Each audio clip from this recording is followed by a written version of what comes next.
پھر دن ہوا پرانی رات کا، کرے سو شکر ہم خدا کی ذات کا، خدا کی ذات کا نیا پھر دن ہوا۔ آج کی آیت۔ اور دیکھو انہوں نے چلا کر کہا، اے خدا کے بیٹے، ہمیں تجھ سے کیا کام؟ کیا تو اس لیے آیا ہے کہ وقت سے پہلے ہمیں عذاب میں ڈالے؟ متی 8 باب 29ویں آیت۔ عزیزو، بچوں کا دادی جان یا کبھی نانی جان سے قصے کہانیاں سننا ہمارے معاشرے کی پرانی روایت رہی ہے۔ اکثر ایسا ہوتا ہے کہ جب گھر میں بچوں کا شور شرابہ بڑھ جاتا ہے تو دادی جان امن اور سکون کا ماحول بنانے کے لیے ان کو پاس بٹھا کر کہانیاں یا کبھی اپنے دور کے قصے سناتی ہیں۔ مزے کی بات تو یہ ہے کہ پریوں، شہزادہ شہزادی، جن بھوتوں کی فرضی کہانیاں بھی بڑی دلچسپی سے سنی جاتی ہیں۔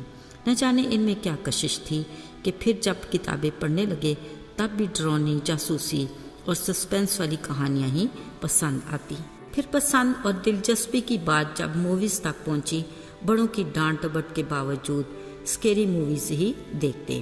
یہ جنون کافی دیر تک سوار رہا۔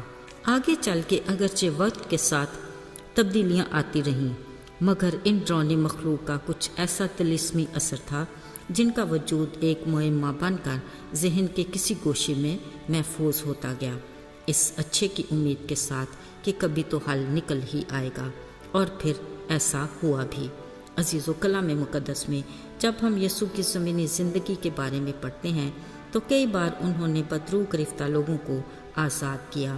مطلب یہ کہ ایسی مخلوق کا وجود صدیوں پرانا ہے جس کی تصدیق کلام مقدس میں کی گئی ہے۔ اسی سے ہمارے ذہن میں بھی پنہاں اس کے وجود کے بارے میں معمے کا حل مل جاتا ہے۔ عزیزو، آج کلام مقدس میں سے انہی کے متعلق ایک واقعہ کے بارے میں دیکھتے ہیں۔ لکھا ہے، جب یسوع گدرینیوں کے ملک میں پہنچے، 2 آدمی جن میں بدروحیں تھیں قبروں سے نکل کر اس سے ملے۔ یہ ایسے تند مزاج تھے کہ کوئی اس جگہ سے گزر نہیں سکتا تھا۔ جیسے ہی انہوں نے یسوع کو دیکھا، چلا کر کہا، اے خدا کے بیٹے، ہمیں تجھ سے کیا کام؟ کیا تو وقت سے پہلے ہمیں عذاب میں ڈالنے آیا ہے؟ پھر ان بدروحوں نے یسوع سے بڑی حیرت انگیز بات کہی کہ اگر تو نے ہمیں ان آدمیوں میں سے نکالنا ہی ہے تو ہم تیری منت کرتے ہیں کہ ہمیں ان سوروں کے غول میں بھیج دے جو یہاں قریب ہی چل رہا ہے۔ یسوع نے حکم دیا، جاؤ۔ کلام مقدس میں لکھا ہے کہ وہ بدروحیں آدمیوں سے نکل کر سوروں میں چلی گئیں اور وہ سارا غول کراڑے پر سے جھپٹ کر جھیل میں جا پڑا اور پانی میں ڈوب مرا۔ جیسے ہی چرانے والوں نے شہر میں جا کر ان 2 آدمیوں اور بدروحوں کے بارے میں بتایا، پورا شہر یسوع کو ملنے آ گیا۔ عزیزو، کیسی عجیب بات ہے کہ بدروحیں یسوع کو جانتی تھیں۔ انہوں نے یسوع کے خدا کا بیٹا ہونے کا اقرار بھی کیا۔ ان کو یہ بھی علم تھا کہ اب ان کی خیر نہیں، یسوع ضرور انہیں کسی عذاب میں ڈالے گا۔ اس لیے ان بدروحوں نے خود اپنی سزا تجویز کر کے سوروں میں جانے کی منت کی، جس کی وجہ سے پورا غول جھیل میں ڈوب مرا۔ اس واقعے کی خبر سنتے ہی جب سارا شہر یسوع کو ملنے آیا، وہ ضرور ان 2 آدمیوں سے بھی ملے ہوں گے جو نہ جانے کب سے بدروح گرفتہ تھے اور پورے شہر کے لیے درد سر بنے ہوئے تھے۔ وہ یقیناً یسوع کی معجزاتی شخصیت سے متاثر ہوئے ہوں گے۔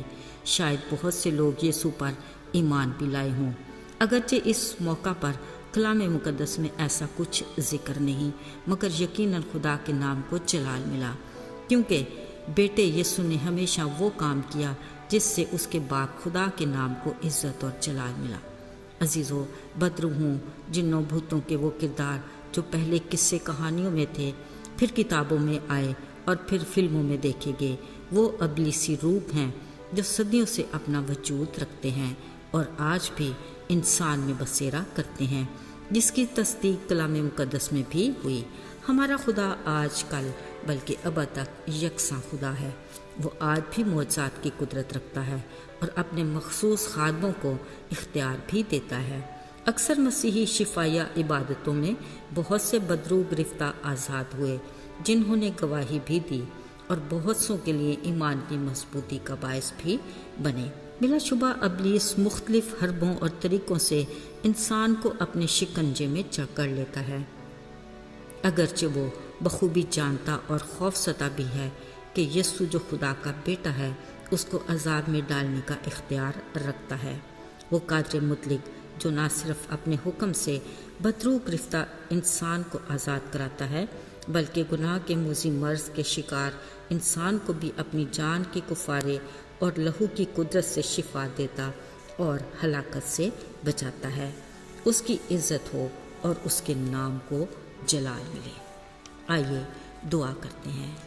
قادر مطلق بحر و بحر کے خالق و مالک، تو جو آج اور کل بھی بلکہ ابد تک یکساں خدا ہے، ہم ہر دم تیرے رحم اور فضل کے طلبگار ہیں۔ ہمیں اپنے پروں کے سایہ میں محفوظ رکھ اور ہمیں ہر طرح کے ابلیسی وار سے بچائے رکھ اور ہمارے ایمان کو مضبوطی عطا کر، یسوع کے مبارک نام میں آمین۔